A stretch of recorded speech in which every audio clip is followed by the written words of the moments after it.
আসসালামু আলাইকুম। করোনাকালীন সময় বাদে তুমি তোমার লাইফে টানা কতদিন ছুটি উপভোগ করেছো? করোনাকালীন সময়ের কথাটা বাদ দিব, তখন বাধ্যতামূলক ছিল স্কুলগুলো বন্ধ করা। কিন্তু এই সময়টা বাদে তুমি টানা কতদিন স্কুলে ছুটি পেয়েছো? এই বছরে ছুটির কথা শুনলে তোমার মাথা ঘুরে যাবে। টানা ৭০ দিন ছুটি থাকবে কোনো কোনো শিক্ষা প্রতিষ্ঠানে। প্রায়গুলো শিক্ষা প্রতিষ্ঠান প্রায় ৪০ দিন ছুটি পাচ্ছে, কোনো কোনো শিক্ষা প্রতিষ্ঠানে টানা ৭০ দিন ছুটি থাকবে, অর্থাৎ ২ মাস ১০ দিন তাদেরকে কোনো ক্লাস করতে হবে না, স্কুলে যেতে হবে না। এটা হয়তো বা শিক্ষার্থীদের জন্য সুখবর, কিন্তু অভিভাবকদের জন্য টেনশনের বিষয় যে এতদিন ছুটি থাকলে শিক্ষার্থীরা টোটালি পড়াশোনার বাইরে চলে যাবে। আবার শিক্ষার্থীরা তারা ছুটি পেয়েছে এতদিন, তাদের জন্য আনন্দের বিষয়, কিন্তু যারা মেধাবী শিক্ষার্থী তারা ঠিকই বুঝবে যে এতদিন স্কুল বন্ধ থাকার আসলে ক্ষতিটা আমাদেরই হবে। কিন্তু এতদিন ছুটি থাকার আসলে কারণগুলো কি? ৭০ দিন কেনই বা আমাদেরকে ছুটি দেওয়া হবে, বা ৪০ দিন টানা কেনই বা আমাদেরকে ছুটি দেওয়া হবে? এত ছুটির বিশেষ কারণ আসলে কি?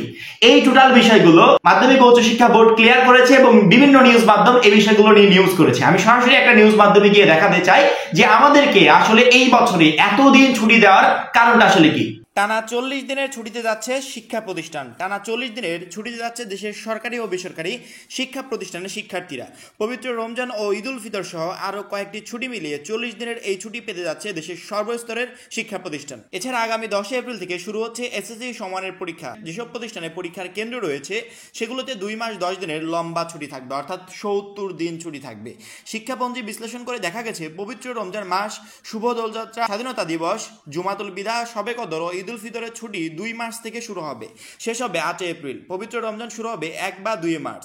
২৮ ফেব্রুয়ারি ও ১ মার্চ শুক্র ও শনিবারের ছুটি থাকায় শিক্ষা প্রতিষ্ঠানগুলোতে সর্বশেষ ক্লাস হবে ২৭ ফেব্রুয়ারি বৃহস্পতিবার। সেই হিসেবে একটানা বন্ধ থাকবে ৪০ দিন। শিক্ষা প্রতিষ্ঠানের প্রধানরা জানান, এসব ছুটির ঘোষণা দিয়ে রাজধানীর বিভিন্ন শিক্ষা প্রতিষ্ঠানে ইতিমধ্যে ছুটির নোটিশ টানানো হয়েছে।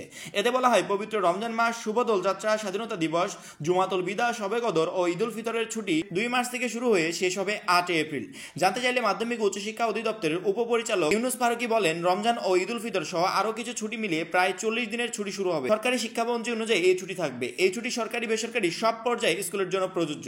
জানতে চাইলে মাধ্যমিক ও উচ্চশিক্ষা অধিদপ্তরের উপপরিচালক নুরুল হক শিকদার বলেন, সরকারি নির্দেশনা অনুযায়ী সব সরকারি বেসরকারি কলেজে রমজানের ছুটির আগে ২৭ ফেব্রুয়ারি বৃহস্পতিবার সর্বশেষ ক্লাস হবে। অন্যদিকে ১০ এপ্রিল থেকে শুরু হবে চলতি বছরের এসএসসি সমানের পরীক্ষা। এই পরীক্ষায় যেসব শিক্ষা প্রতিষ্ঠানকে পরীক্ষার কেন্দ্র হিসেবে ব্যবহার করা হবে সেসব প্রতিষ্ঠানে টানা ২ মাস ১০ দিন ছুটি থাকবে। আশা করি প্রত্যেকটা শিক্ষার্থী বুঝতে পেরেছো ছুটির মূলত কারণ আছে। কারণ হচ্ছে আমাদের যতগুলো ছুটি ছিল প্রায় সবগুলোই 1 বাই 1 পর্যায়ে পড়ে গেছে, এবং ৭০ দিন ছুটির কথা এই জন্য আলোচনা করা হয়েছে যে সমস্ত প্রতিষ্ঠানগুলোকে এসএসসি পরীক্ষার কেন্দ্র হিসেবে বিবেচনা করা হবে। ঈদের পরবর্তীতে আমাদের এসএসসি পরীক্ষাটা শুরু হচ্ছে ১০ এপ্রিল থেকে। তো যেগুলোকে কেন্দ্র বানানো হবে ওই কেন্দ্রে তার ক্লাস হবে না, ওই কেন্দ্রে টানা পরীক্ষাগুলো সম্পূর্ণ হবে। এখন যেহেতু এখানে ক্লাস নিতে পারবে না, সেই ক্ষেত্রে টানা যদি ছুটি হিসাব করা যায় সেক্ষেত্রে তারা ৭০ দিন করে ছুটি পাচ্ছে। এমনি মিনিমাম ৪০ দিন করে প্রত্যেকটা শিক্ষা প্রতিষ্ঠানে ছুটি থাকবে। এখন যাদের প্রতিষ্ঠানগুলোকে কেন্দ্র হিসেবে ইউজ করা হবে তাদের এখানে তো ছুটি থাকবে, তবে এখানে নতুন একটা তারা আবেদন জানিয়েছে যে এতদিন ছুটি না দিয়ে শিক্ষার্থীদের এত বড় ক্ষতি না করে এখানে যেন গ্যাপে গ্যাপে ক্লাস নেওয়া হয়। সেক্ষেত্রে প্রতিষ্ঠানগুলো কি করবে আমি জানি না, যদি গ্যাপে গ্যাপে ক্লাস নেয় তাহলে সেই নিউজটা আমরা তোমাদেরকে পরবর্তীতে জানিয়ে দিব। কিন্তু এখন পর্যন্ত এরকম কোনো সিওরিটি আসে নাই যে গ্যাপে গ্যাপে ক্লাস নেওয়া হবে। অনেক প্রতিষ্ঠান অলরেডি ছুটির অ্যানাউন্সমেন্ট করে দিয়েছে যে তোমাদের একবারে টোটালি ছুটি যাও, কিন্তু অনেক প্রতিষ্ঠান এখনো করে নাই। এখন মাঝখানে মনে করো আজকে একটা পরীক্ষা, ১০ এপ্রিল একটা পরীক্ষা, বা ১৭ এপ্রিল পরীক্ষা, বা ১৫ এপ্রিল পরীক্ষা, মাঝখানে যে ৩-৪ দিন একবারে ছুটি থাকবে, এই ছুটির সময় তারা ক্লাস নেবে কিনা এই বিষয়টা আমরা জানি না। তবে যে সমস্ত জায়গায়, যে সমস্ত স্কুলে বা যে সমস্ত কলেজে কেন্দ্র হবে না, যেখানে এসএসসি পরীক্ষার কেন্দ্র হবে না, তারা আবার ৭০ দিন ছুটি পাবে না। তারা ছুটি পাবে কতদিন? তারা ছুটি পাবে ৪০ দিন, টানা ৪০ দিন ছুটি পাবে। কিন্তু যেই জায়গাগুলোতে কেন্দ্র হবে ওরা ছুটি পাবে টানা ৭০ দিন। সেক্ষেত্রে ৭০ দিনের এই ছুটিটা সবার জন্য প্রযোজ্য না, আবার ৪০ দিনের এই ছুটিটাও সবার জন্য প্রযোজ্য না।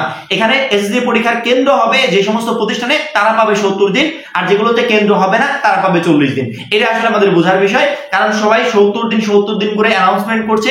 সেক্ষেত্রে শিক্ষার্থীরা একটু আশ্চর্য যে ৭০ দিন টানা আবার ছুটি হয় নাকি। হ্যাঁ, ৭০ দিন টানা ছুটি হবে, তবে বিশেষ কিছু শিক্ষা প্রতিষ্ঠানের জন্য। যেমন আমাদের অঞ্চলে একটা কেন্দ্র আছে, সেই কেন্দ্রে আমাদের পরীক্ষাটা হবে, সেটা স্কুল হতে পারে, কলেজ হতে পারে। সেই কেন্দ্রে শিক্ষার্থীরা টানা ৭০ দিন ছুটি পাবে। তাছাড়া অন্যান্য যারা শিক্ষার্থীরা আছে, অন্যান্য প্রতিষ্ঠানে যারা শিক্ষার্থীরা আছে তারা ৪০ দিন করে ছুটি পাচ্ছে। ৪০ দিন পরবর্তী সময় তাদের আবার নতুন করে ক্লাস শুরু হবে। আশা করি বুঝতে পেরেছো। এখন এই পর্যন্তই। পরবর্তী গুরুত্বপূর্ণ ভিডিওর জন্য চ্যানেলটা সাবস্ক্রাইব করে রাখবে। সবাই ভালো থাকবে, সুস্থ থাকবে। আল্লাহ হাফেজ।